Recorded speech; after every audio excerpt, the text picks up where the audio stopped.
If you think online leads are shit, which is a very common sentiment, especially in the real estate industry, this is an issue typically on your end.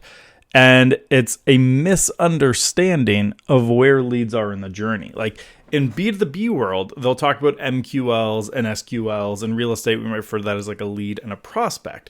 But essentially, if you're getting a lead, you have to understand where it is. So I'm going to kind of draw out exactly what that looks like so you can understand why online leads aren't crap. You're just kind of categorizing and looking at them wrong, and you don't have the right system. Even if you're used to like Google ads, for example, I'll show you why Facebook ads might not be like the same way that you have to adjust your follow-up system for. So let's dive in, check it out.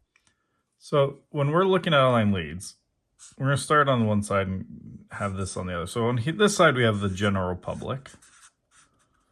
On this side, we have a signed client. Pretty straightforward. So when we're looking at lead conversion, like let's say this is the typical journey from when someone decides they want to buy or sell. They obviously just start here, some member of the general public, and they got to go all the way down this line to become a signed client. So if you built your business on repeat and referral, this is typically around where you get them. So they've kind of on their own gone this far. They get a referral to you. You basically just have to make a phone call and take them from here to here. Pretty straightforward. Now, let's say you got an open house. They've already kind of shown that they're fairly along in the process. They're now going out to check out homes. So if you get them here, your follow process needs to go about that far. Now, if you applied the same follow-up process from your referral to an open house, you're actually missing this whole section here. So you're actually going to see a much lower conversion rate because you're only doing this part of the work, not this part of the work. So you have to adapt your follow-up system to capture them here. Now, we can add in Google. They're a little bit further back than open houses. So again, you're missing this section if you apply your open house follow-up to your Google leads. And then take that a step back and we'll say Facebook lead form leads, right? Like now if you apply your Google follow-up to your Facebook, even though they're both online, you're missing that. And really the key here is that this side has low intent to move.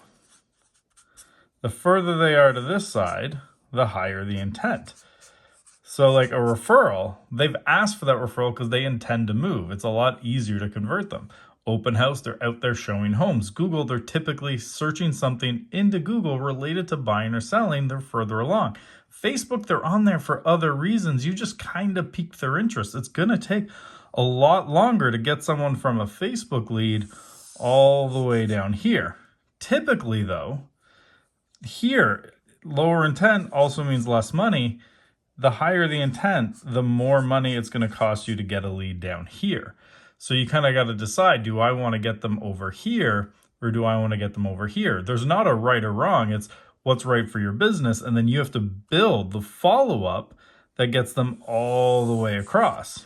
And there are ways to fix this, right? So like if I take to another way to look at this would be, this is the no phase. And you know how many speakers like to talk about know, like, and trust. Is here they get to know us, they see the ad. But if we can take the same Facebook ads and do retargeting, like let's say we get someone here, what if we added Facebook ads as like retargeting? That can actually bring them further down into the trust factor.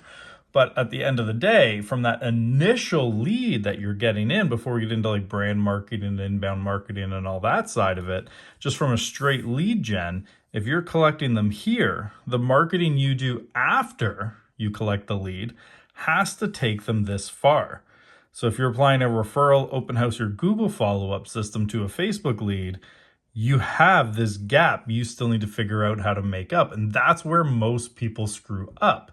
Is like most of the time, like if someone's like online leads are terrible, they're typically used to like a referral based business. Maybe they get a lot of their business from open houses. But even like if you built your business on Google ads, you kind of have this belief that, okay, I've done online leads, they work, except Facebook leads are in a much different position than a Google lead. So that same follow-up process you used on Google doesn't necessarily work on Facebook because you still have to cover this gap. You're going to be better suited to a Facebook lead if you're used to Google than someone who's referral based. But that doesn't mean that you're perfectly suited yet for Facebook. You have to make that adjustment to cover that gap. Where people come into your world along this line dictates how you should follow up with them. And that's what most people screw up. That's why most people think online leads are crap. So if you need to adjust your system, reach out. We can show you how to help with that. But otherwise, just subscribe. We're going to keep putting out more information that can be valuable to you. But I appreciate you taking the time to watch this video, and I'll see you on the next one.